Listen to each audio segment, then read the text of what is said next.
नमस्कार मित्रांनो, सुस्वागतम. घरोघरी मातीच्या चुली या मालिकेच्या आजच्या भागामध्ये आता ऋषिकेश घरी आल्यानंतर शर्वरीने सांगितल्याप्रमाणे जानकी आणि अवंतिका ह्या पनवेलला जात आहे. त्यांना नानांचा काहीतरी मेसेज आलेला आहे, म्हणजे पुरावा सापडलेला आहे.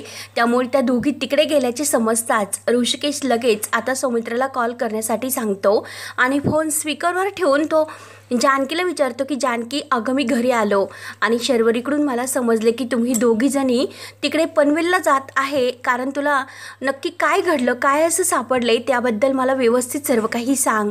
त्यावर आता जानकी शांतपणे म्हणते की हो ऋषिकेश, मला सायलीचा फोन आला होता आणि सायलीला त्यांच्या गाडीच्या डिक्कीमध्ये नानांनी एक मेसेज लिहून ठेवलेला होता, तो दिसला आणि नानांनी असं त्यामध्ये लिहिलं होतं की मी नानासाहेब रणदिवे आणि मला कोणीतरी वाचवा, मला मदत करा. तेव्हा आता हे ऐकून आता ऋषिकेशला सुद्धा आनंद होतो. ऋषिकेश म्हणतो की काय जानकी, अगं काय सांगतेस. तेव्हा आता जानकी म्हणते की हो ऋषिकेश, याचा अर्थ आपले नाना जिवंत आहे. तर आता सौमित्राला आणि ऋषिकेशला खूप आनंद होतो. आता सौमित्र विचारतो की एक्झॅक्टली तुम्ही पनवेलमध्ये आता सध्या कुठे आहात. तेव्हा आता जानकी सांगते की सायलीने आम्हाला सांगितल्याप्रमाणे येथे सायली आणि अर्जुन यांनी गाडी पार्क केली होती, ते लोकेशन त्यांनी आम्हाला पाठवले आणि आता चौकशीसाठी आम्ही तेथेच जात आहोत. तेव्हा आता ऋषिकेश म्हणतो की जानकी, एक काम कर, तू आत्ता लगेच मला पत्ता पाठव आणि मी लगेच तिकडे यायला निघतो. त्यावर आता ते ऐकून सौमित्र म्हणतो की दादा, तू तिकडे नाही जाऊ शकत. तर ऋषिकेश म्हणतो की अरे सौमित्र, काय बोलतोस, अरे तिकडे त्या दोघीच आहेत, आता आपण तिकडे त्यांच्यासोबत असायला हवं रे. तेव्हा आता सौमित्र म्हणतो की हो दादा, मला सर्व काही कळतं, परंतु आत्ता मात्र तू तिकडे नाही येऊ शकत. तुला आठवते ना इन्स्पेक्टर साहेबांनी काय सांगितले पोलीस स्टेशनमध्ये, जोपर्यंत ह्या केसचा निकाल लागत नाही तोपर्यंत तुम्ही कुठेही गावाबाहेर नाही जाऊ शकत. तेव्हा आता ते सर्व ऐकून जानकी सुद्धा म्हणते की हो ऋषिकेश, तुम्ही का हट्ट करतात, एकतर अगोदरच जेलमधून तुम्ही पळाले होते, त्यामुळे प्रॉब्लेम आणखीनच क्रिएट होतात. सौमित्र भाऊजी जे काही सांगतात ते ऐका, कारण आपण यावेळेस आता कायदा पाळूयात. अवंतिका, समजाव बरं तू दादांना. तेव्हा अवंतिका म्हणते की हो दादा, वहिनी एकदम बरोबर बोलता आणि आम्ही आहोत ना, आम्ही सगळं काही व्यवस्थित बघत राहू, त्यामुळे डोंट वरी, अपडेट तुम्हाला देत राहू, तुम्ही काळजी करू नका. तेव्हा मात्र आता सौमित्र म्हणतो की ठीक आहे, तुमचं मला जे काही लाईव्ह लोकेशन आहे ते पाठवून ठेवा.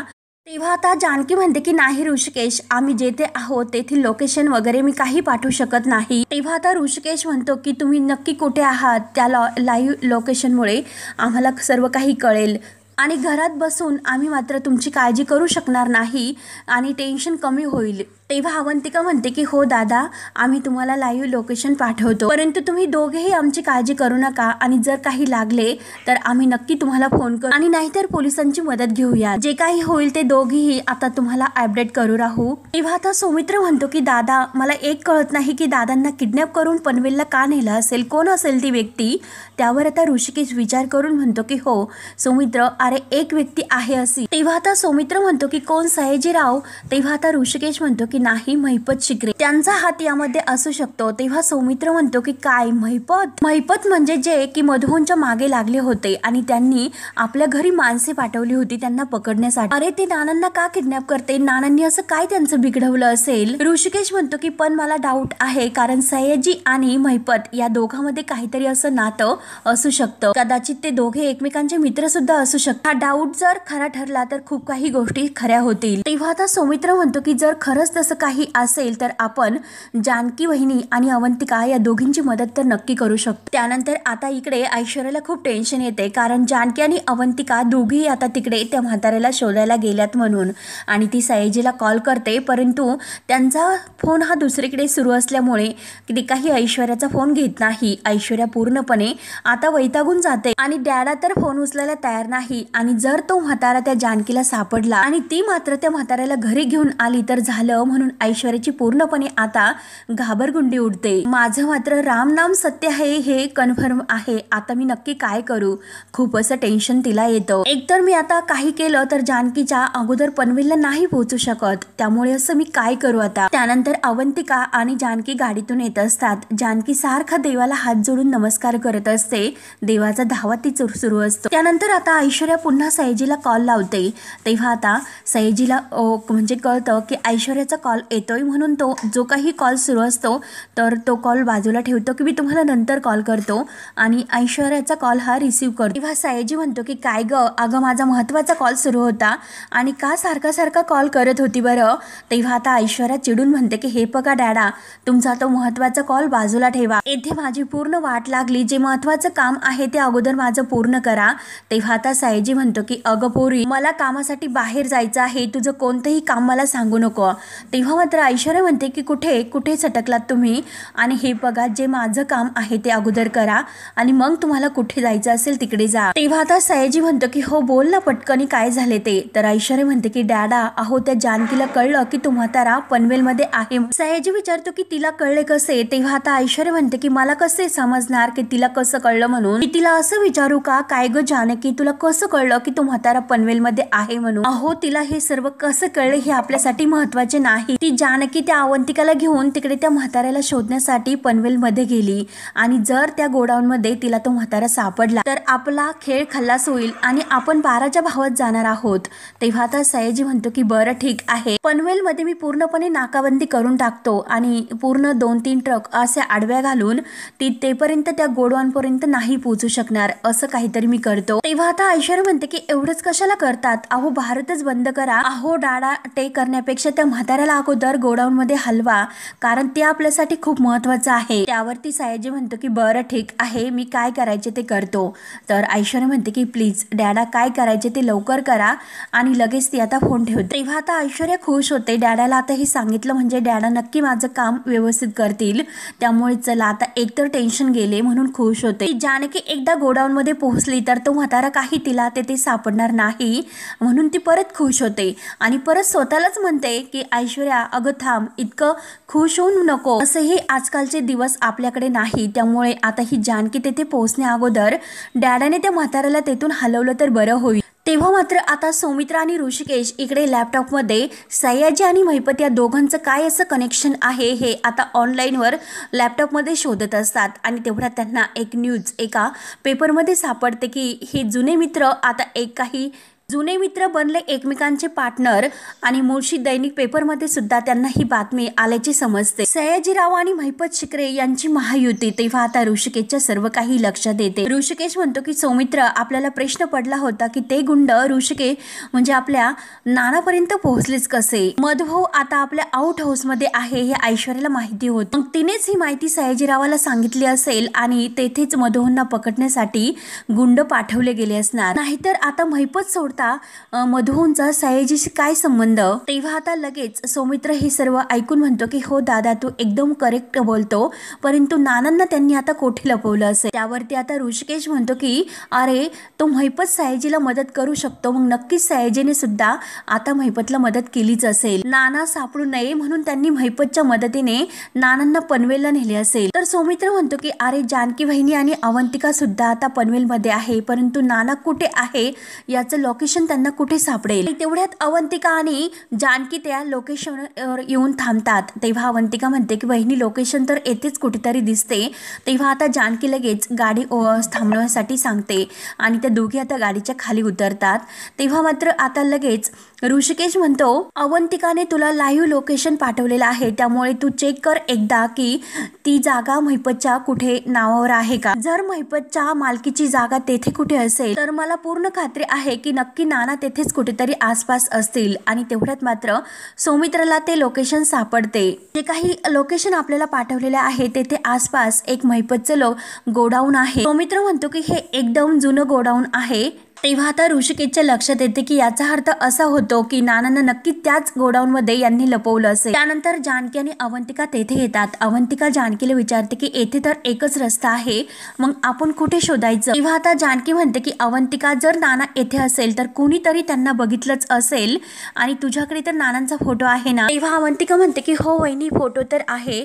मग जानकी म्हणते की फोटो दाखवून आपण नानांचा शोध घेऊ शकतो, म्हणून त्या दोघी आता तेथे समोर जे काही माणसं दिसतात त्यांना नानांचा फोटो दाखवून त्यांच्याबद्दल विचारतात आणि तेवढ्यात मात्र आता ऋषिकेश फोन लावायला सांगतो आणि फोन स्पीकरवर. जानकी फोन उचलते.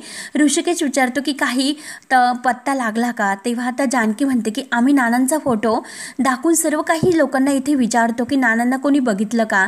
त्या लोकेशनवर आम्ही येऊन पोहोचलेलो आहोत. तेव्हा अवंतिका म्हणते की दादा प्लीज, एवढ्या लांब आम्ही इतकं नानांना शोधण्यासाठी आलेलो आहोत, त्यामुळे काहीतरी असं नक्की शोधूनच जाऊया. तेव्हा सौमित्र म्हणतो की अवी अगं आम्ही सुद्धा काहीतरी शोधून काढलं. त्या दोघी विचारतात की काय तुम्ही शोधून काढलं. तेव्हा आता ऋषिकेश म्हणतो की जानकी अगं तुम्ही जे लाईव्ह लोकेशन पाठवलं होतं, मग त्या लोकेशनच्या 20 मिनिटाच्या अंतरावर एक गोडाऊन आहे आणि ते गोडाऊन आता महिपत शिकरेचं आहे. त्यामुळे माझी पूर्ण खात्री आहे की नक्की नानांना तेथेच त्यांनी बांधून ठेवलं असेल. तेव्हा आता जानकी म्हणते की हॉट काय महिपतच्या गोडाऊनचं लोकेशन. तर अवंतिका म्हणते की सौमी पटकन तुम्हाला ते लोकेशन पाठव. तेव्हा आता जानकी विचारते की ऋषिकेश पटकन ते लोकेशन पाठवा आणि त्या गोडाऊनचं नाव काय आहे. तेव्हा आता ऋषिकेश सांगतो की महिपत शिकरे गोडाऊन अँड फॅक्टरी. तोपर्यंत सौमित्र अवंतिकाच्या मोबाईलवर लोकेशन पाठवतो. अवंतिका म्हणते की सौमी हे बघ आम्हाला लोकेशन मिळालेलं आहे, आम्ही पटकन तिकडे जातो आणि तेथे जाऊन पोहोचतो. त्यावर आता जानकी म्हणते की नुसते बघून नाही तर आम्ही नानांना घेऊनच येतो. तेव्हा आता ऋषिकेश म्हणतो की जानकी जे काही करशील ते अगदी जपून कर, कारण त्या गोडाऊन मध्ये भलतेच माणसं असतील आणि तेथे मात्र तुला काही जरी वाटले ना तेव्हा तू माघार घे आणि पोलिसांना कळव. पण हे बघ जानकी तुझा आणि अवंतिका दोघींचा जीव धोक्यात जाईल असं काही करू नका प्लीज. तेव्हा आता जानकी म्हणते की ऋषिकेश तुम्ही काही काळजी करू नका, आम्ही दोघी एकमेकींच्या सोबत आहोत आणि हे प्रकरण काय आहे याचा फडशा पाडल्याशिवाय आम्ही काही आता शांत बसणार नाही. नक्की नानांना आम्ही शोधून आणू आणि सोडून सुद्धा. तेव्हा आता त्या दोघी फोन ठेवून तिकडे जायला निघतात त्या लोकेशनवर. त्यानंतर आता ऐश्वर्या भलतेच टेन्शन मध्ये असते, एऱ्या झऱ्या मारत असते. सारंग तिला विचारतो ऐश्वर्या अहो काय झालं, तुम्ही इतक्या टेन्शन मध्ये का आहात बरं, सर्व ठीक तर आहे ना. तर ऐश्वर्या मुद्दाम हसून म्हणते की हो सारंग अहो सगळं ठीक आहे. सारंग म्हणतो की अहो तसं नाही, परंतु मी आलो तरी तुमचे लक्ष नाही आणि तुम्ही सारख्या फेऱ्याच मारतात म्हणून विचारलं. तेव्हा आता ऐश्वर्या खोटं बोलते की अहो जस्ट मी ऑक करत होते, म्हणजे सकाळी ऑकला नाही गेले ना. तेव्हा आता सारंग डायरेक्ट आता ऐश्वर्याला विचारतो की ऐश्वर्या अहो एक विचारू का तुम्हाला, जेव्हा जानकी वहिनी पनवेलला जायला निघाल्यात तेव्हापासून तुम्ही जरा टेन्शन मध्येच आहात. तेव्हा आता ऐश्वर्या विचारते की काय सारंग. ऐश्वर्या म्हणते की मी आणि कशाला टेन्शन मध्ये नाही हो, मला कशाला टेन्शन येईल. तेव्हा आता सारंग विचारतो की मग तुम्ही लगेच वर का निघून आलात बरं, आणि वर आल्या तरी सुद्धा तुम्ही टेन्शन मध्ये होतात आणि कुणाला तरी तुम्ही फोन केला होता आणि धपक्या आवाजात बोलत होतात, मग तुम्ही कुणाला फोन केला होता. तेव्हा ऐश्वर्याला राग येतो. ऐश्वर्या म्हणते की घरात एकतर अगोदरच CID आहे, तुम्हाला सुद्धा आता CID गिरी करायची आहे का. आणि हे बघा मला सांगा तुम्हाला मी फोनवर दबक्या आवाजात बोलत होते हे कसं कळलं बरं, तुम्ही काही दाराला कान लावून माझ्यावर ऑच ठेवत होतात का. त्यामुळे हे बघा माझ्यावर ऑच ठेवण्यापेक्षा घरात काय चाललंय याकडे लक्ष द्या. तेव्हा सारंग म्हणतो की हे बघा ऐश्वर्या मी मुद्दाम नाही ऐकलं, प्लीज तुम्ही मला समजून घ्या. आणि हे बघा तुम्ही तर म्हणालात की आपली दोघांची टीम आहे, मग नक्की तुम्ही माझ्यापासून काहीतरी लपवत तर नाही ना, असं काहीच नाही ना. तेव्हा ऐश्वर्या म्हणते की हो सारंग अहो तसं काहीच नाही. अहो मगाशी जेव्हा आपल्याला जानकी म्हणले की नाना पनवेलमध्ये आहे, जेव्हा आपण तिला विचारलं की तिला हे कुणाकडून कळलं तेव्हा मात्र तिने त्या व्यक्तीचं नाव घेतलं नाही. सारंग तुमच्या लक्षात येते का, आणि हा तिचा सगळं प्लॅन आहे तुम्हाला लक्षात येतं का. तेव्हा सारंगला त्या क्षणाची आठवण होते. सारंग म्हणतो की हो. तर ऐश्वर्या म्हणते की हे बघा ती पनवेल वगैरे कुठे गेलेली नाही, ती त्या अवंतिका सोबत मुळशीचा मस्त राऊंड मारून येते आणि आता ती घरी आल्यानंतर काय सांगेल की तिचा चेहरा ऍक्टिंग वगैरे तुम्हाला माहिती आहे का, की आम्ही नानांना शोधण्याचा खूप प्रयत्न केला, नाना आम्हाला नाही सापडले, नक्की असंच बोलणार हे माझ्याकडून लिहून घ्या. तेव्हा आता सारंग म्हणतो की पण ऐश्वर्या अहो हे सगळं करून तिला काय मिळणार आहे बरं. तेव्हा ऐश्वर्या म्हणते की अहो मान मिळणार आहे तिला, सगळ्यांच्या नजरेतला मान. आणि सारंग ती घरी आल्यापासून तुम्ही बघतात ना ती किती घराच्या पुढे पुढे करते, नवऱ्याची काळजी घेते, आईंची बिघडलेली तब्येत जपते, एवढं सगळं ती सगळ्यांच्या पुढे पुढे करते आणि सर्वांना असंच वाटलं पाहिजे की खरंच काय सॅल्यूट बाई आहे, तिला तर सॅल्यूटच करायला हवा. आणि तुम्हाला सुद्धा त्या जानकी बद्दल असंच वाटतं ना, तेव्हा सारंग म्हणतो की नाही ऐश्वर्या, मला तिच्याबद्दल असं काही वाटत नाही. ऐश्वर्या म्हणते की हो, तुम्हाला त्यांच्याबद्दल रागच वाटायला पाहिजे, असं काही वाटायला नाही पाहिजे. त्या नालायक लोकांनी आपल्या नानांचा खून केला, त्यांच्यामुळे आज आपले नाना आपल्यात नाही आणि त्या लोकांनी ज्या काही चुका केलेल्या आहे ना सारंग, त्यांना कधीही माफ करू नका. म्हणून ऐश्वर्या पुन्हा सारंगला भडकून देते. तेव्हा मात्र आता अवंतिका आणि जानकी त्या गोडाऊन मध्ये येऊन पोहोचतात आणि अवंतिका म्हणते की वहिनी हेच ते गोडाऊन आहे. तेव्हा त्या दोघी नानांना जे ते बांधून ठेवलेलं आहे त्याच गोडाऊन मध्ये येतात. तर जानकीला तेथे एक दरवाजा मिळतो आणि जानकी म्हणते की नाना तो दरवाजा वाजवते. नाना आतमध्येच असतात, परंतु त्यांच्या तोंडाला रुमाल बांधलेला असतो. तेथे अवंतिका सुद्धा येते. जानकी पुन्हा दरवाजा वाजवते आणि अवंतिका नाना नक्की आत असतील असं मला वाटतं, म्हणून जानकी पुन्हा आवाज देते. तर नानांना समजतं की जानकी आली म्हणून. तेव्हा आता अवंतिका सुद्धा जोरात दरवाजा वाजून नानांना आवाज देते, परंतु नानांचं तोंड बांधेल असल्यामुळे त्यांना काही करता येत नाही. नानांना खूप त्रास होतो, कारण आता जानकी आणि अवंतिका आलेल्या आहेत हे नानांना समजते. तेव्हा आता जानकी आता अवंतिकाला म्हणते की अवंतिका चल पुढच्या गोडाऊनमध्ये आपण बघूया. तेव्हा आता जानकी आणि अवंतिका दोघींना नाना आतमध्ये आहे हे कळण्यासाठी नाना मुद्दाम एक प्लॅन करतात. जो काही समोर स्टूल असतो आणि त्या स्टूलवर एक काचेचा ग्लास असतो. नाना ढकलत ढकलत तो अगदी ढकलून देतात आणि तो ग्लास खाली पडून फुटला जातो आणि त्याचा आवाज अवंतिका आणि जानकी यांच्या कानावर येऊन पडतो. त्या दोघी जायला निघलेल्या असतात, परंतु परत थांबतात. तेव्हा जानकी म्हणते की अवंतिका तू ऐकलंस का, आतून कसला तरी पडण्याचा आवाज आला. त्या दोघींच्याही त्या लक्षात येते, म्हणून त्या दोघी तेथेच थांबतात. अवंतिका म्हणते की हो वहिनी, मला सुद्धा येथूनच काहीतरी आवाज आला. त्यावर आता जानकी म्हणते की अगं नाना तर येथेच असतील ना, आणि कुलूप तर आता बाहेरून दिसतं, मग आवाज आतमधून कसा आला असेल. तेव्हा आता अवंतिका म्हणते की वहिनी अहो वाऱ्याने काहीतरी पडलं असेल. जानकी म्हणते की नाही, कसे अगं अवंतिका, वाऱ्याने काहीतरी असं पडेल, मला नक्की काहीतरी आहे की नाना आपले आतमध्ये असतील. तेव्हा आता नाना हे थोडेसे खोकण्याचा आवाज करतात आणि थोडंसं ओरडण्याचा आवाज करतात, परंतु त्यांचं तोंड बांधलेलं असतं. तेव्हा आता जानकी म्हणते की नाही अवंतिका, तू माझ्यावर विश्वास ठेव, नक्की आपले नाना येथे असतील, आपण कुलूप तोडून आतमध्ये जाऊया. तर अवंतिका म्हणते की वहिनी अहो आपण असं कसं करू शकतो. जानकी म्हणते की अगं आपण नानांना शोधतोय, पोलीस शोधतात, परंतु नानांचा काही आतापर्यंत तपास नाही लागलेला आणि ते लोक नानांना येथे बांधून ठेवतील, कारण आपल्याला कुणाला संशय येऊ नये, त्यामुळे आपण ट्राय करूयात. आता अवंतिका मी दार तोडणार आहे. तर अवंतिका जानकीच्या हाताला धरते आणि वहिनी अहो आपण जर हे कुलूप तोडून आत गेलो तर नक्की आपल्याकडून हा खूप मोठा गुन्हा होईल. त्यावर आता जानकी म्हणते की हो मला मान्य आहे की आपल्याकडून खूप मोठा गुन्हा होऊ शकतो, त्याची शिक्षा भोगायला मी अवंतिका तयार आहे. आणि हे पग जर आपले नाना इथे असतील आणि आपण त्यांना सोडून असे इथून गेलो तर ही आयुष्यभराची शिक्षा मी मला नाही देऊ शकत. आणि तेव्हा नाना मात्र आता आतमध्ये जानकीची वाट पाहत असतात की जानकी अगं आतमध्ये ये, मला सोडव. तेव्हा आता जानकी ऐकायला तयार नसते. जानकी म्हणते की अवंतिका मला माहिती आहे की नाना नक्की आत असतील, मी कुलूप तोडणार म्हणजे तोडणार. हा कुलूप तोडण्यासाठी धावतच जानकी काहीतरी तेथे आणायला जाते आणि त्यानंतर आता इकडे सुमित्रा अगदी वेड्यासारखी नानांची वाट, म्हणजे तिला असं वाटतं की नाना आपल्या समोरच आहे. ती खुर्चीवर नानांच्या अंगावर शाल टाकते आणि विचारते की बरं वाटतं ना तुम्हाला, आणि म्हणते की अहो आपल्या घरामध्ये हल्ली काही ना काही असं घडत असतं. अगदी ती वेड्यासारखं बोलत असते. तेवढ्यात शर्वरी तेथे येते. शर्वरी आता तिची ती मनस्थिती पाहते. तेव्हा आता सुमित्रा नानांना असं सांगत असते की अहो मला जानकी काय म्हणाली बरं, ऋषिकेश काही कामासाठी म्हणजे कंपनीच्या कामासाठी बाहेर गेला म्हणून, पण ठीक आहे, परंतु ती ऐश्वर्या तिला नेमकं कुठे काय बोलायचं असतं ते काही कळत नाही आणि तिला काय कसं काहीच कळत नसतं. आणि ती काय म्हणाली की ऋषिकेशवर तुमच्या खुनाचा आळ आहे म्हणून, आणि तुम्हीच सांगा बरं ऋषिकेशवर तुमच्या खुनाचा आळ कसा येऊ शकतो. आणि तुम्ही माझ्या समोर बसलात आणि ती बाई काही पण तुमच्याविषयी असं बरचळते, त्यामुळे मी सांगून सांगून दमले हो. तुम्ही एक काम करा, तुम्ही त्यांना चांगलं बदडा, म्हणजे त्यांना कळेल की तुम्ही आहात म्हणून, तुम्हाला काही झालेलं नाही. त्यामुळे मी तुम्हाला सांगते अगदी तसंच तुम्ही करा. माझं तुम्हाला आता ऐकावंच लागेल, तुम्ही आता तसंच करा, मी जसे सांगते तसं. तेव्हा आता शर्वरीला आईची ही अवस्था बघून डोळ्यामध्ये पाणी येतं. ती आता सुमित्राला म्हणते की आई. तेव्हा मात्र आता शर्वरी आईच्या जवळ येते, परंतु सुमित्रा तिच्याशी बोलायला सुद्धा तयार नसते. तू जा बरं इथून, मला तुझ्याशी एकही शब्द नाही बोलायचा, तू इथून जा, जानकीला इकडे पाठवून दे. तेव्हा आता शर्वरी रडत म्हणते की जानकी नानांना शोधायला गेली. तेव्हा आता सुमित्रा पुन्हा म्हणते की ऐकलत ना, अहो ही काय म्हणते, तुम्ही एवढं इथे बसलात माझ्या समोर, मी तुमच्या समोर, आणि ही तर शर्वरी काय म्हणते की जानकी नानांना शोधायला गेली. त्यावर आता शर्वरी रडतच मोठ्याने म्हणते की तेच तर आई, अगं नाना नाही सापडणार, अगं आई ते कधीच सापडणार नाही. तेव्हा आता सुमित्राला आणखीन राग येतो. ती रागाने उठते आणि काय ग शरू, तुला मार खायचा का? पुन्हा पुन्हा तेच ते बोलते. आणि अहो बघितलंस ना किती शेपारली ही मुलगी, मी तुम्हाला सांगत होते लहानपणी जर आपण हिच्यावर 4 धपाटे घातले असते तर आज ही वेळ आपल्यावर आली नसते. सुमित्रा भानावर नसते. तर जाता शर्वरी रडत म्हणते की आई, अगं भानावर आहे आई, नाना नाही या जगामध्ये. आणि नानांची त्या खुर्चीवरून शाल हिसकावून घेते आणि म्हणते की आई नाहीत या जगामध्ये नाना.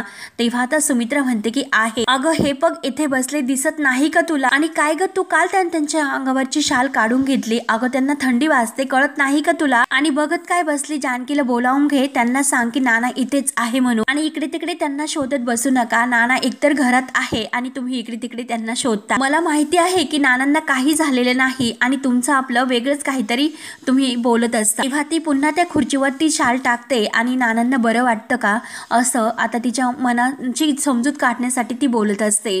परंतु शर्वरीला मात्र आता हे काही बघवत नाही. ती मनात रडत म्हणते की काय करू, कशी समजूत काढू मी आईची, असं मी काय करू की ज्याने आईचा विश्वास बसेल की नाना या जगात नाही म्हणून. देवा अरे तूच काहीतरी कर, अरे माझ्या आईला बरं कर. आणि तेवढ्यात इकडे गोडाऊन मध्ये ते कुलूप तोडण्यासाठी जानकी एक दगड घेऊन येते आणि तिला हाताला तर त्रास होत असतो. तेव्हा अवंतिका म्हणते की वहिनी तुम्ही हा मोबाईल घ्या, मी तोडते हे कुलूप. तेव्हा अवंतिका ते कुलूप तोडत असते. तोच आता सईजचे गुंड येतात आणि पुन्हा नानांना तेथून सोडून ते दुसरीकडे घेऊन जात असतात. आणि तेवढ्यात अवंतिका कुलूप तोडते. तेव्हा आता त्या दोघी आत येतात. जानकी नानांना आवाज देते की नाना नाना. तेव्हा ते गुंड नानांना उचलतात आणि बाजूला घेऊन जातात. तेव्हा आता ते खूप ते खोके असतात. तर जानकी अवंतिका इकडे तिकडे शोधत नानांना आवाज देत असतात की नाना नाना. तेव्हा अवंतिका म्हणते की वहिनी अहो इथे कोणीच नाही. तर जानकी म्हणते की नाही अवंतिका, असं होऊ शकत नाही, नाना येथेच होते. तर अवंतिका म्हणते की वहिनी अहो येथे एक सुद्धा नाना येथे असल्याचा पुरावा नाही. त्यावर आता जानकी म्हणते की नाही अवंतिका, माझं मन मला सांगतं की नाना येथेच असते, नाना येथेच होते. आणि बघ ना तू फुटलेला ग्लास. आणि तेवढ्यात मात्र जानकीला तेथे तो धागा दिसतो. तेव्हा जानकी तो धागा उचलते आणि जेव्हा तिने त्या नानांच्या हातामध्ये तो धागा बांधला होता ते क्षण तिच्या डोळ्यासमोर येतात. अवंतिका म्हणते की वहिनी 1 मिनिट, हा तोच धागा आहे ना जेव्हा तुम्ही नानांच्या हातात तो बांधला होता?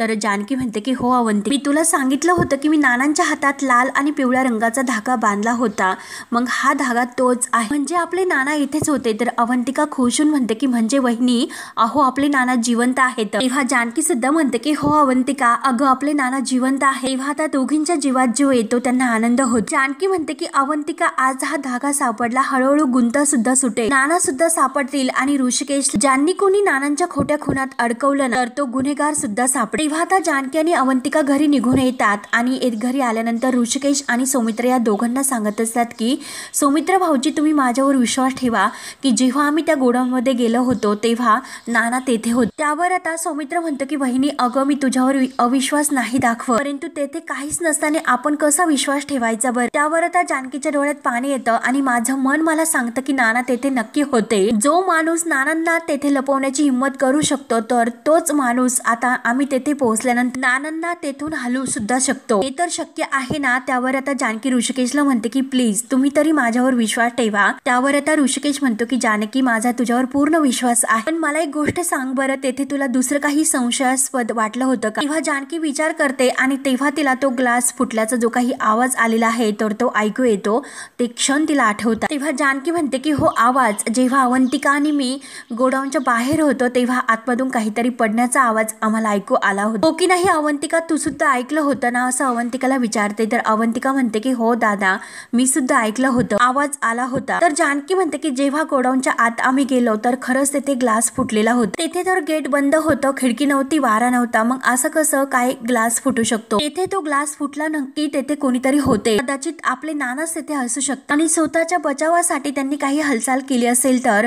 तेव्हा आता अवंतिका म्हणते की वहिनी तुम्ही शांत व्हा, आपण तर आत गेलो होतो परंतु तेथे काहीच नव्हतं। सौमित्र म्हणतो की वहिनी तुम्हाला भात झाला असेल तर जानकी म्हणते की नाही सौमित्र भाऊ। तेव्हा जानकी म्हणते की जर मला भात झाला असेल तर आम्हाला दोघींना सुद्धा एकत्र कसा भास होऊ शकतो, मी तुम्हाला कसं समजावून सांगू की तो भास नव्हता। आणि तेवढ्यात तिला तो हातामधील धागा त्याची आठवण होती। तेव्हा जानकी तो धागा दाखवते आणि हा धागा आम्हाला तेथे सापडला, आमचा भास नव्हता। मी तुम्हाला सांगितलं होतं की मी नानांच्या हातात लाल आणि पिवळ्या रंगाचा एक धागा बांधलेला आहे आणि तो धागा मात्र असाच होता। मग तो धागा तसा तेथे कसा मिळू शकतो, इतका मोठा योगायोग असू शकत नाही। मी तुम्हाला खात्रीने सांगते की नाना तेथे होते। जानकी आता जीवाचं रान करते परंतु जानकीवर आता यांना विश्वास ठेवायला तयार नसतात, परंतु जानकी जे काही सांगते त्यात तथ्य आहे असा यांचा विश्वास असतो। आणि तेवढ्यात मात्र ऐश्वर्या टाळ्या वाजवतच तेथे येते। ती मागे शर्वरी आणि सारंग तर अगदी शेपूटाला शेपूट लावूनच असतात। ऐश्वर्या म्हणते की वाव जानकी, अगं तुला तर मानलंच पाहिजे, आज तर नवीनच स्टोरी घेऊन आली तू, आणि तू तर असंच म्हणेल की नानांचा धागा हरवला आणि तो मला सापडला। तेव्हा सारंग आणि शर्वरी तर हसतात परंतु आता ऐश्वर्या म्हणते की सॉरी